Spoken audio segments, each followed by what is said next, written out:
ಯಾವುದೇ ಅಧಿಕಾರಿಗಳಿರ್ಬೋದು, ಸಾಮಾನ್ಯ ಜನರಿರ್ಬೋದು ಭಾಗವಹಿಸಲಿಕ್ಕೆ ಕಾನೂನಿನಲ್ಲಿ ಅಡೆತಡೆ ಇಲ್ಲ. ರಾಜಕೀಯ ಚಟುವಟಿಕೆಗಳನ್ನು ಹೊರತುಪಡಿಸಿ ಅಧಿಕಾರಿಗಳು ಯಾವುದೇ ಸಂಘಟನೆಗಳ ಕಾರ್ಯ ಚಟುವಟಿಕೆಗಳಲ್ಲಿ ಭಾಗವಹಿಸಬಹುದು ಅನ್ನೋದು ಕಾನೂನಿನಲ್ಲಿದೆ. ಈ ಸರ್ಕಾರ ಅಥವಾ ಅದರ ಸಚಿವರು ಅವಿವೇಕತನ ಪ್ರದರ್ಶನ ಮಾಡಿ ಈ ಕಾನೂನುಗಳಿಗೂ ಮೀರಿದ ಸರ್ಕಾರ ನಮ್ಮದು ಅಂತೇಳಿ ತೋರ್ಪಡಿಸಲಿಕ್ಕೆ ಹೊರಟಿದ್ದಾರೆ. ಇದಕ್ಕೆ ಇತಿಮಿತಿಯಲ್ಲಿದಂಗೆ ಆಡ್ತಾ ಇರತಕ್ಕಂಥ ಈ ಸರ್ಕಾರಕ್ಕೆ ಕಾನೂನಿನ ಇತಿಮಿತಿಯನ್ನ ಯಾರಾದರೂ ತೋರಿಸ್ಕೊಳ್ಬೇಕಾಗಿದೆ. ಆ ಕೆಲಸವನ್ನು ಮಾಡ್ತಾರೆ.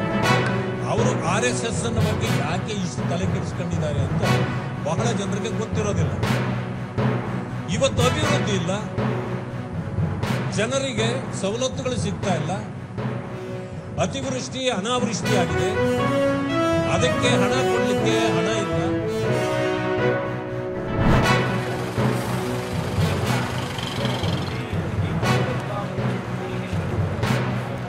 Why this underground?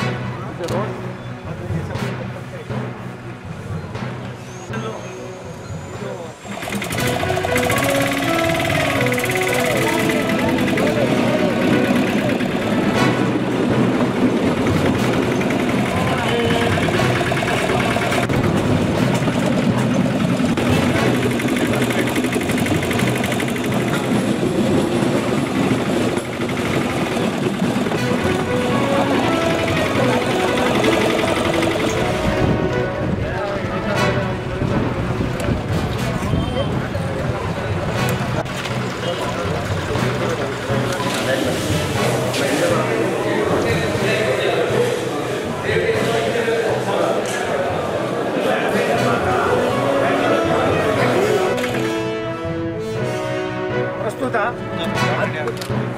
ಪ್ರಸ್ತುತ 11,800 ಕೋಟಿ ರೂಪಾಯಿಗಳ 9 ಪ್ರಮುಖ ಯೋಜನೆಗಳು ನಮ್ಮಲ್ಲಿ ಪ್ರಗತಿಯಲ್ಲಿದೆ. ಇದರಲ್ಲಿ ತುಮಕೂರು, ಚಿತ್ರದುರ್ಗ, ದಾವಣಗೆರೆ ಸುಮಾರು ತುಮಕೂರು, ರಾಯದುರ್ಗ ಸುಮಾರು ದಿವಸಗಳಿಂದ ನೆನೆಗುದಿಗೆ ಬಿದ್ದಿತ್ತು.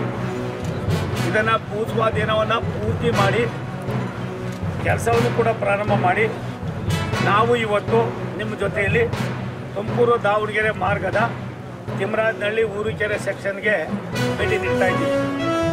ತಿಮ್ಮರಾಜನಹಳ್ಳಿಯಿಂದ ಊರುಕೆರೆಗೆ 13 ಕಿಲೋಮೀಟರ್ ಮಾರ್ಗ ಈಗಾಗಲೇ ಮುಗಿದಿದೆ. ಮತ್ತು ಇದಕ್ಕೆ ಸುಮಾರು 120 ಕೋಟಿ ರೂಪಾಯಿ ಖರ್ಚಾಗಿದೆ. ಇನ್ನು 193 ಎಕರೆ ನಮಗೆ ಲ್ಯಾಂಡ್ ಕೊಡಬೇಕಾಗಿದೆ. ಅದನ್ನು ಕೂಡ ತಕ್ಷಣದಲ್ಲೇ ಕೊಡಿಸ್ತಕ್ಕಂಥ ಕೆಲಸವನ್ನು ನಾವು ಮಾಡಿ ಅದನ್ನು ಕೂಡ ಮುಗಿಸ್ತಾ ಇದ್ದೀವಿ.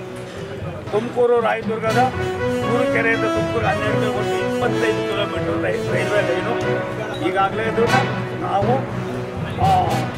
ಕಮಿಷನ್ ಮಾಡೋದಕ್ಕೆ CRSಗೆ ನಾವು ಈಗಾಗಲೇ ಮನವಿ ಮಾಡ್ತಾ ಇದ್ದೀವಿ. ಇದಾದ ಮೇಲೆ CRS ಬಂದು ನೋಡಿ ಅದಾದ ತಕ್ಷಣವೇ ನಾವಿಲ್ಲಿ ಗೂಡ್ಸ್ ರೈಲುಗಳನ್ನು ಚಾಲನೆ ಮಾಡ್ತಕ್ಕಂಥದ್ದಕ್ಕೆ ನಾವು ಪ್ರಾರಂಭ ಮಾಡ್ತಾ ಇದ್ದೀವಿ.